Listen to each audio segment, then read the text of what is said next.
Hey everyone, what is going on? My name's RedArcherLive, and in today's video we're going to be discussing the current status of the Payday 2 console versions and why the Safehouse is now more of a necessity than it was just last week. We're going to be getting into things about the Payday 2 ending on PC, what that means as a knock-on effect for the console versions, and just generally where we're up to with the update, because it has been a little bit of time since I've discussed this. Before we get into this very quickly, I just wanted to let you guys know that my next video next week is going to be focused around Payday 3. I'm going to be doing a follow-up to the video I did back in January talking about theories and what I thought to expect from the game. There's a lot more to discuss now that Payday 2 is over on PC, and there's loads of cutscenes and characters and different paths to cross and all sorts of stuff on that front. I want to get in, discuss the game again, release dates and all that stuff, but I want you guys to have some input this time. My plan, hopefully I'll go through with this, my plan is to use comments and also use those to direct me in what I talk about, cover some little things that people maybe talk about the most. I don't know, we'll see how we go. Point being, if you have something you'd like to see me discuss about Payday 3, something you'd like to see, something you'd like to not see, something you just want to hear my thoughts on, if you want to put something down below in the comment section,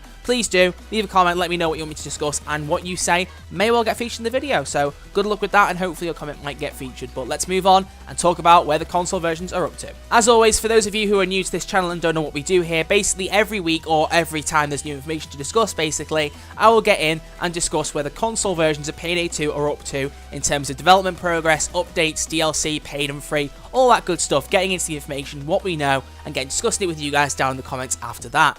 The way we do it is that Goris, one of the members of the Overkill team, posts in a Steam thread, usually every Friday. Sometimes he doesn't post, and at the minute he hasn't posted for nearly 4 weeks, but usually he'll post information, it'll be stuff to discuss, and we move on as he posts more things in that thread. As I said, it's been nearly 4 weeks since he posted. The last time he posted, for those of you who don't remember, he basically said the update was going to take longer than planned again, because they were trying to get more things in, and confirmed on the spot that Joy was going to be coming in the next update, alongside what he'd already confirmed, which was Crime Spree, Team AI, Storyline, and Continental Coins.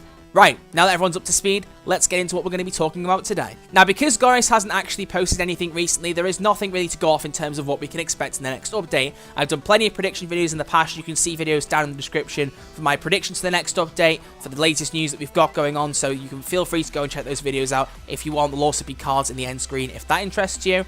But what we want to talk about today is the Safehouse. It's a matter I haven't covered for quite a while, and there's a reason I am covering it now rather than at any other point, because my attitude up to this point for the last, I don't know, half a year if not longer, has been that the console players don't really need the Safehouse. It'd be nice to have, but there isn't really too much of an advantage for having the Safehouse because it's already apparently poorly optimized on PC, doesn't run very well, it's very content heavy, and honestly it's much more worth overkill to focus on getting heisters and the heists themselves out, weapons, all that stuff, focusing on that rather than a Safehouse, which people will go into only every now and again. It just isn't worth it in terms of priorities. Well, now that Payday 2 is finished on PC and we know how to end the game and get the secret ending and all that good stuff, we now know the Safehouse is a vital part. Those of you who haven't seen that secret video or anyone else's videos discussing the Payday 2 secret and the ending, feel free to go check any out if you would like to do so. But the Safehouse is a key part because you need to steal certain coffers from different heists, a medallion from Brooklyn Bank, a little plate from Shacklethorne Auction. There's loads of different pieces that contribute to this grand puzzle that help you get into the secret.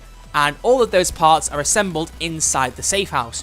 So that now means that the Safehouse is detrimental to beating Payday 2 and beating its campaign and its story for the good ending. I mean, yeah, you can finish the White House, get the cutscene for somewhere in Mexico, and have the bad ending. That's still achievable without the Safehouse, but as you would imagine, most people are going to want the secret special ending with the good cutscene, offshore Payday that runs for 7.5 minutes that you may have seen on this channel or elsewhere. So what we need to discuss now is whether or not that makes the Safehouse a greater priority than it was before, now that we know that Payday 2 has some kind of end goal, and that we know how to get to it, achieve it, and beat the game after 5 years of content. So to do this, I want to look at how many updates I think will be coming now for Payday 2 on console, because now the game's over on Steam, we have some more of an idea of exactly what content is missing, and that list is no longer going to get bigger over time. Now, the more DLCs we get, the closer we get to PC, and that is pretty much guaranteed.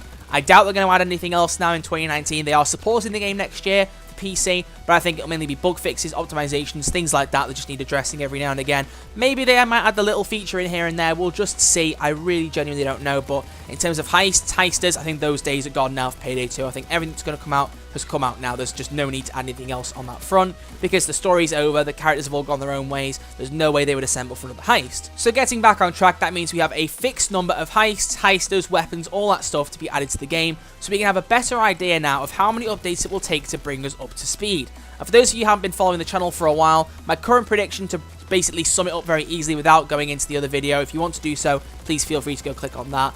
But that video, I basically said that I think it'll be all the DLC coming up to the end of 2017, which is the Diamond Heist, Reservoir Dogs, Brooklyn Bank, World War II Weapon Pack, loads of stuff like that, going up until the end of 2017 with the Brooklyn Bank and the compact 40mm grenade launcher. However, we already have that grenade launcher in game, so that's one less thing to worry about, and I wasn't quite sure whether Spring Break 2018 will make it into the next update. However, Goris confirming that Joy will be in the next update, who came from the Icebreaker event in August, has kind of thrown things into a weird position where we don't really know what's happening in between.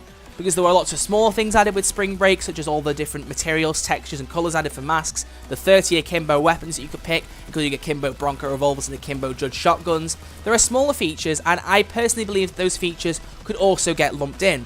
I think it's less likely that Breaking Feds and Henry's Rock will come into the next update, but honestly, we'll just have to see how it goes. My personal opinion is it will take 2 updates to finish the game off for consoles. In terms of at least heists and heisters and all that stuff, I think one update to take us to roughly Spring Break 2018, maybe just past, maybe just before. Then the next update would have whatever's left of Spring Break, Icebreaker, and Breaking News, and that'd be it. Game would be over. Whatever we're going to get, we'd have by that point. And if that's true, that means in the update after the one that we're going to get next, we'll have the White House heist. It's just a prediction, and I don't expect you guys to trust me 100% for this because it is speculation. Take it with a pinch of salt. But if that's the case, that means in the update after the one that's coming next, we should have the Safehouse, because if we want to finish the game and do very well, we need that Safehouse in order to get that cutscene, beat the game properly, and move on with our lives. So what I thought I'd do is look back in Goris' post history and have a look at the more recent things he said mentioning the Safehouse. Just pick out key things he said here and there where he said the Safehouse is probably not coming, or we have more details regarding the Safehouse. So we're going to go back in his posts,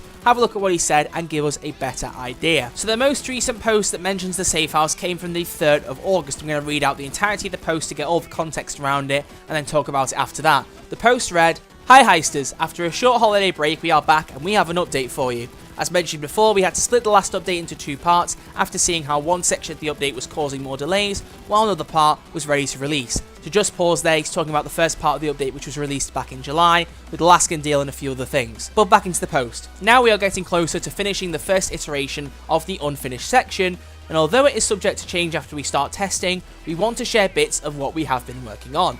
Even though the new Safehouse is still not coming anytime soon, the features that are, in inverted commas, tied to it have been requested by many heisters.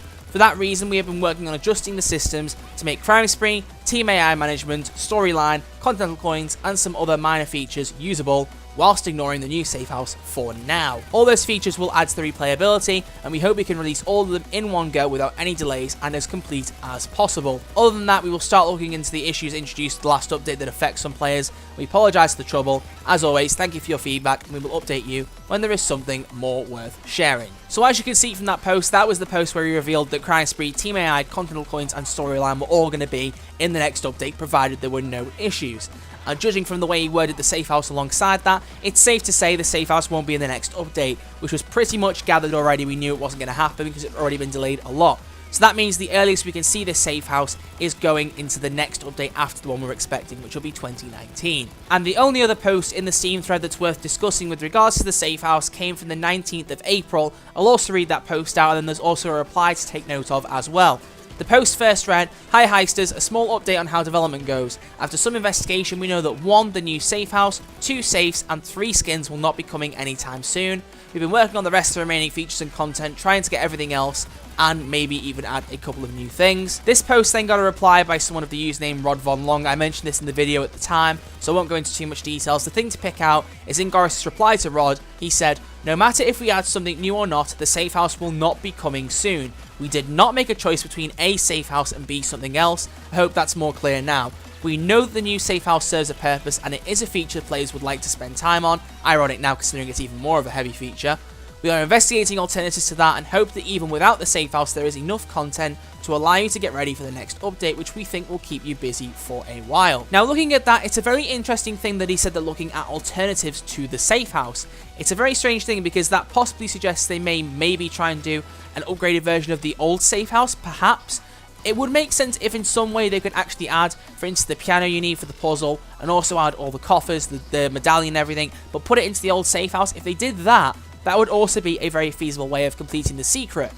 But then the problem arises that the whole system of unlocking certain achievements I don't think can work on an Xbox or a PS4, because it's a lot more difficult. Overkill haven't wired it so that the achievements in Xbox or PS4 unlock in-game content. Those of you who play on PC know this, but for those of you who don't, usually when you have a DLC that releases, you have to unlock a specific achievement with that DLC to unlock a particular mask, material, and pattern. It's not like on console where you just get everything when you buy the DLC, you get one of everything straight away. On PC, you buy the DLC, get the achievements, then get the content.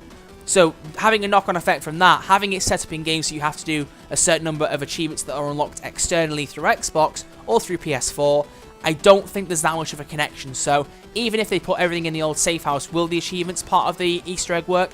I don't know. It's a very, very complicated and technical heavy aspect that I don't really know the details of.